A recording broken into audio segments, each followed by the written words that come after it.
The Hoosiers are moving quickly and are scheduling visits for two of their top targets in the transfer portal. We'll let you know who, when, and where all in today's episode. You are Locked On Hoosiers, your daily podcast on the Indiana Hoosiers. Part of the Locked On Podcast Network, your team every day.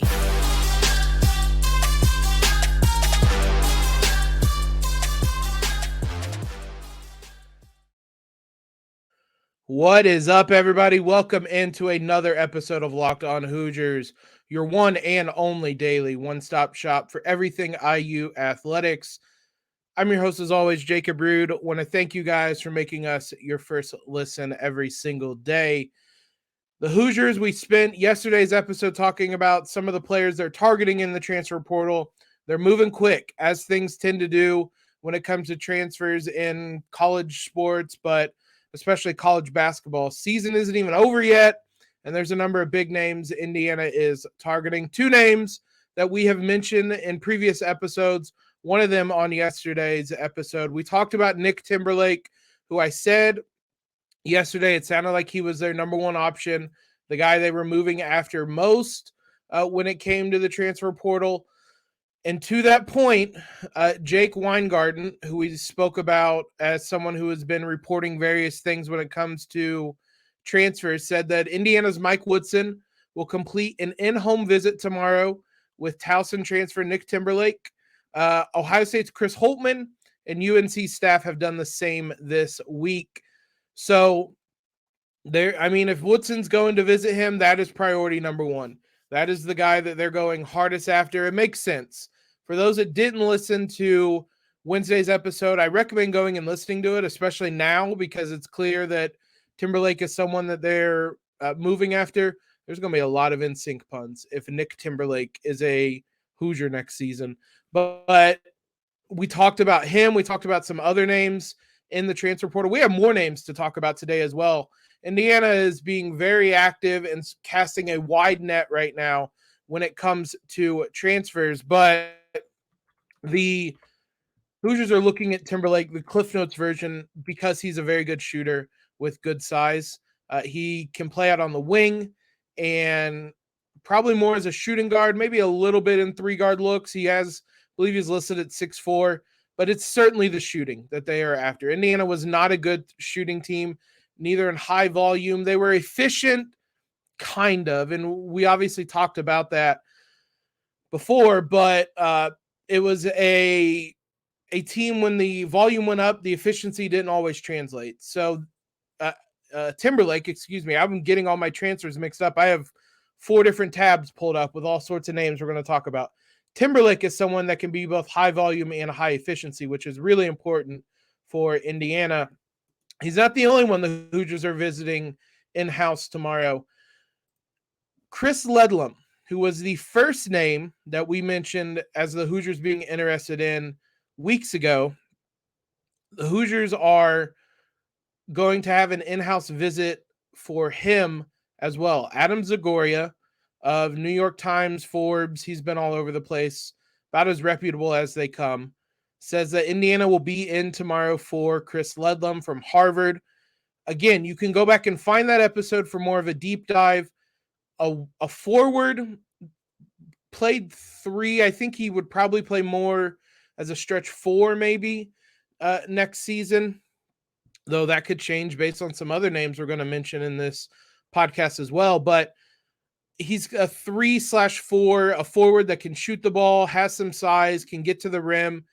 He is, if you want to compare him to Race Thompson, I think similar size with a little bit more reliable of a 3-point shot, but a definitely improved ability at getting to the rim. That just wasn't in Race Thompson's bag. That is in Chris Ledlum's bag.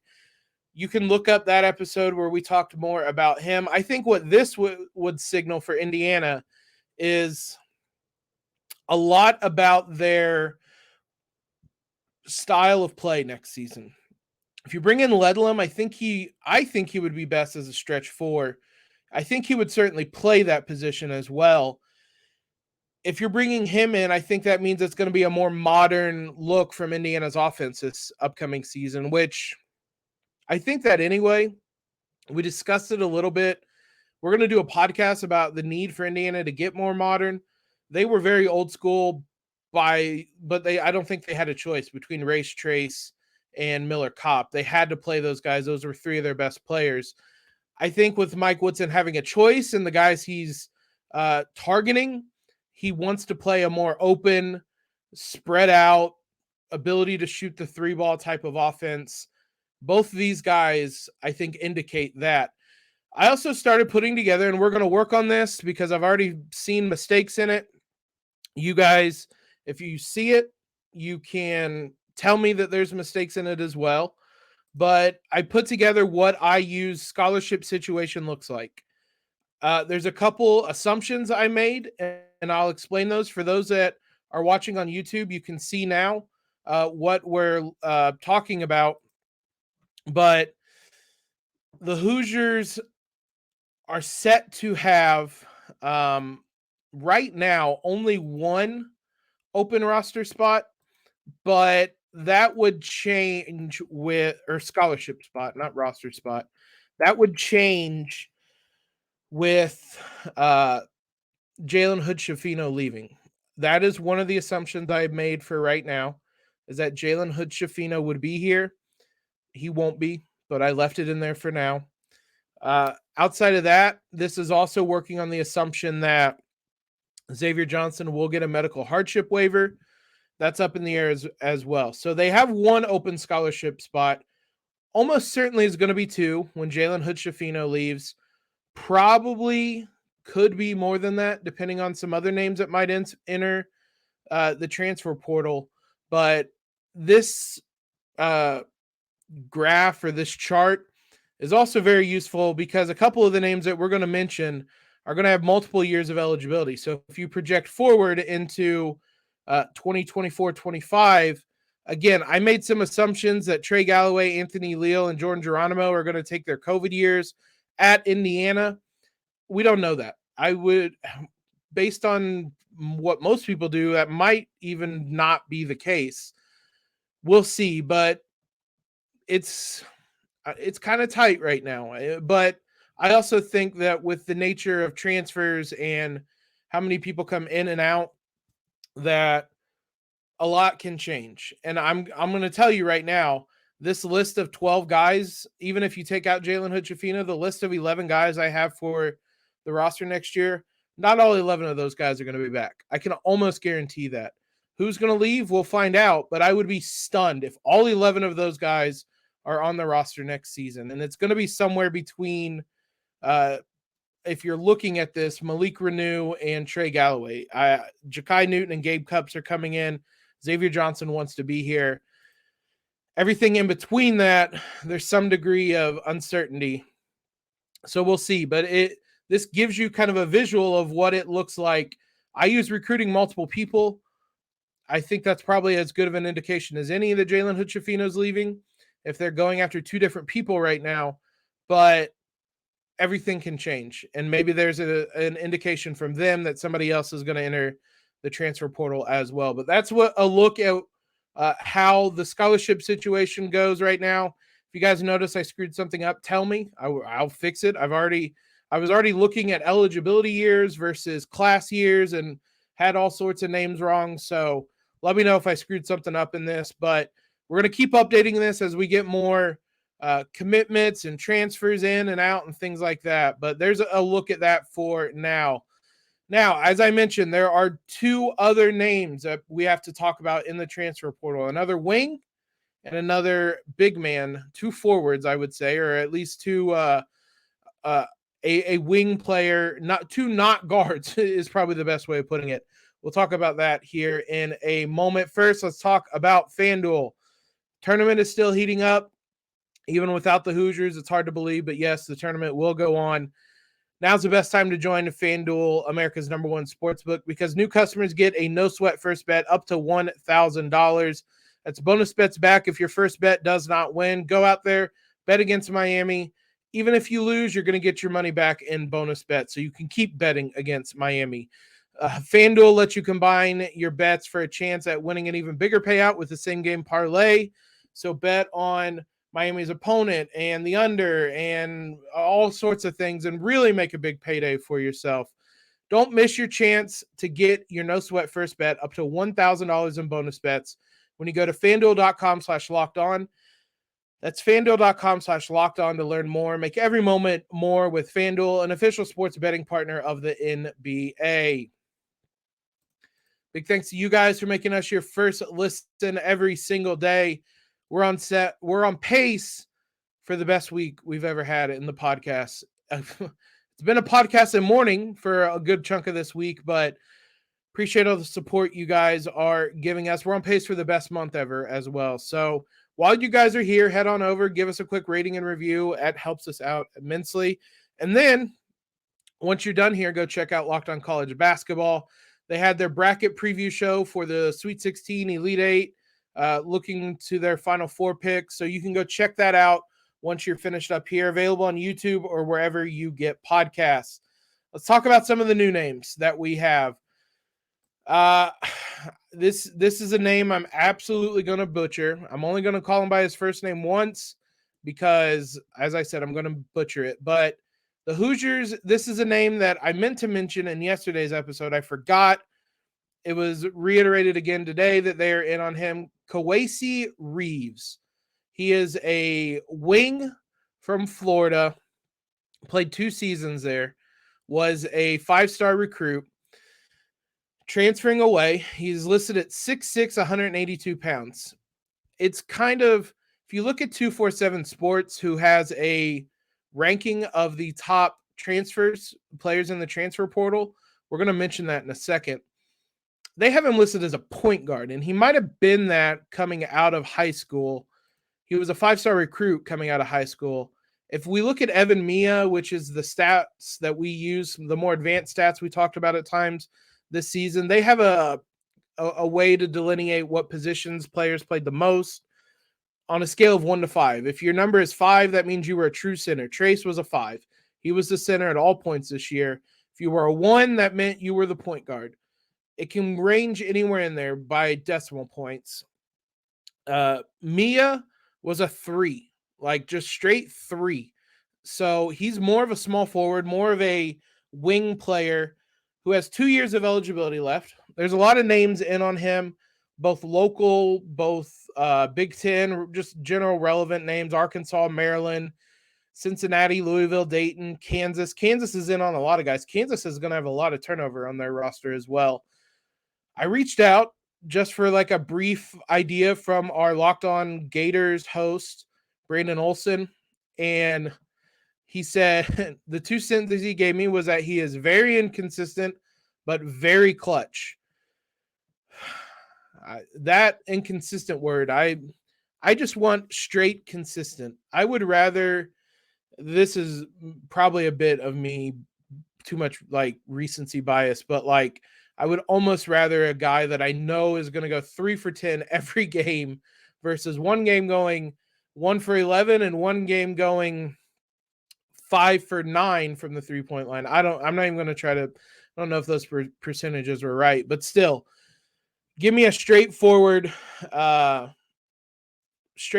player who's going to go 3 for 10. But regardless, there are reasons why Reeves is sought after and why the Hoosiers are going after him. For one, like we said, 6'6" guard.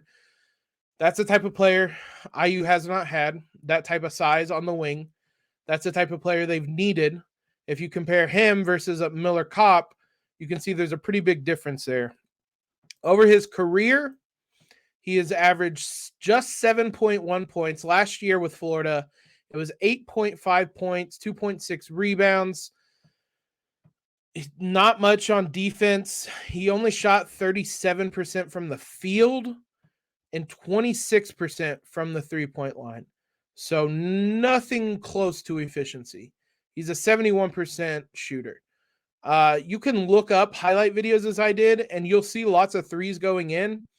He was 34 of 130. They must have taken every 3 he made and put it in the highlight videos, which, I mean, that's what they are, but don't go off those. You can take a look at some stats and you can see this is not someone that is particularly efficient. He doesn't have, or he did have the ball in his hands quite a bit last season, 26.5% usage percentage. For reference, that is higher than Jalen Hood-Schifino. I didn't pull IU stats up. I'm almost certain that's higher than Jalen Hood-Schifino. So Jalen had a 25.7. So that means 26.5% of all possessions either end with him scoring the ball or assisting, basically, is the best way of summarizing that. It's an estimate, but that's a sense of what you get. Trace was at 29%. So Reeves was somewhere between those two. That automatically, I think, raises some questions about how he would fit at Indiana. And his freshman year, he was used almost exclusively as a shooter. His 3-point rate was through the roof. He took 132 shots, 96 of them were threes, and he only shot 33.3%. So his volume went up last year. His efficiency went down. Sound familiar? We just mentioned that. So I have some questions about how that would work. Again, though, I keep thinking back to just how outclassed Indiana was on the perimeter against Miami. Reeves is the type of guy that could stick out there and you could stay with him and you could play him in those situations. But there are questions. He's not a particularly good rebounder, not a great in terms of playmaking, not just statistically does nothing defensively. I would have to watch some more tape to see if he's someone that is a good defender, but the stats seem to indicate not so much. There's some questions about him. You can see why he would be sought after, and there are big names going after him. There is value there. There's a lot of potential there. It's just whether you can unlock that potential or whether he's going to be the inconsistent, kind of frustrating player he was at Florida. But a name to note, another name that the Hoosiers are going after, busy. And that's not even the last one, because we have a very familiar name, not from the Big Ten, but someone Hoosier fans are going to be familiar with that Indiana has reached out to as well. We'll talk about that, who it is, here in one moment. So rewind with me back to last season, not the one that just ended, the one before that. Indiana's first four opponent, Wyoming, had two players of note, two players the Hoosiers needed to watch out for. One of them was Hunter Maldonado, the wing that did a lot of playmaking, always had the ball in his hand, couldn't shoot, and was their kind of best player that season. The other one was Graham Ike, big man, matched up with Trace all night. He ended up with 17 points and 9 rebounds on 7 of 14 shooting in that contest. He has entered the transfer portal, and Indiana has reached out to him. This fit makes a good amount of sense. He's listed at 6'9", 255 pounds, obviously a center. He did not play last season.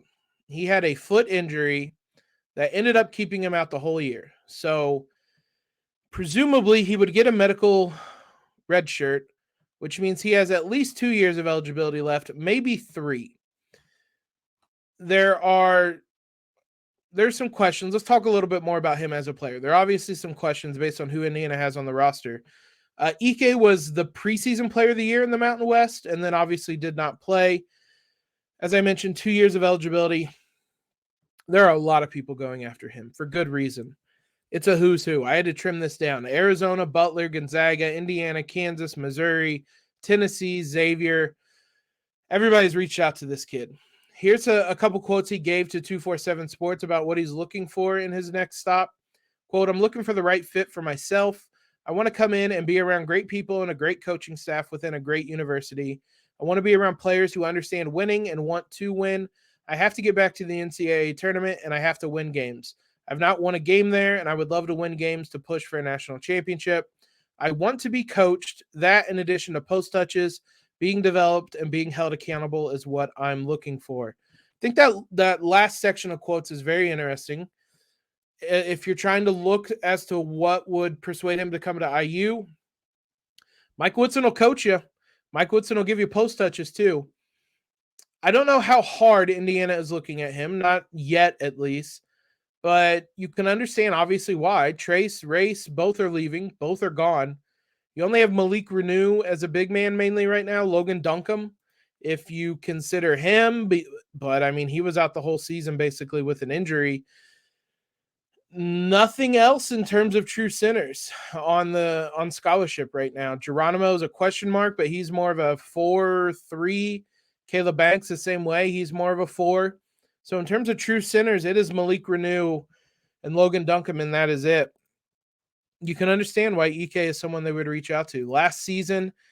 2 seasons ago, leading into that meeting with IU, he averaged 19.5 points, 9.6 rebounds, shot 51% from the field. That number is a little bit low considering he only shot 11 3-pointers. He is not a rim protector at all. He has 13 blocks for his career. So despite being 6'9" and a big man, he is not someone that's going to defend that rim. This is a discussion for a later episode. That might be the biggest question mark I have about how the Hoosiers replace. Trace was an incredible rim protector. That's going to be very hard to replace. Ike is not going to replace him on that front, though you can see with the scoring and that how it would be appealing. He had a 35% usage percentage, though. That dwarfs even Trace's last year. So there's some questions. He's not going to get that. Not in the Big Ten, not at Indiana, not with the players that they have. He's a good rebounder, but I have some questions about his kind of general fit. I think the Hoosiers certainly need a center. If you bring him in, I don't know that I don't think you can play Malik and him together in the front court. If you do, you're just going back to last year's problem of being very old school. At the same time, I think Malik should be starting next year, and Ike, if you bring him in, should be starting. So how do you balance that? Because if you pick one over the other, the one you don't pick is probably transferring.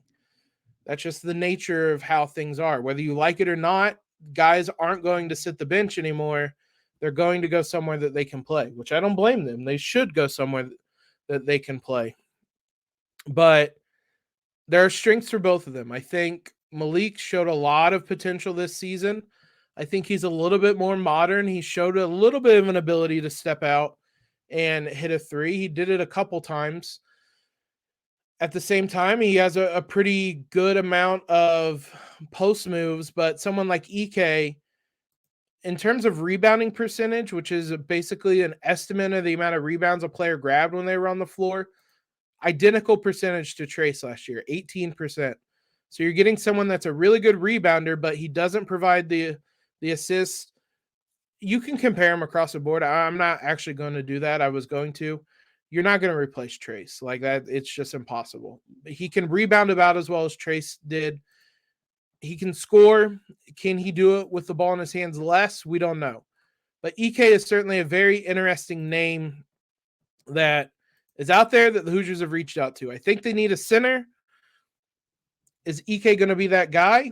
I don't know. I don't think Ike comes to Indiana and doesn't start. So if it's not that guy, you're either banking on Logan Duncombe being healthy and available next season, or you're going to have to go find a center kind of like a Michael Durr, who was okay playing backup minutes, but I mean, he wasn't that okay with it because he left after a year.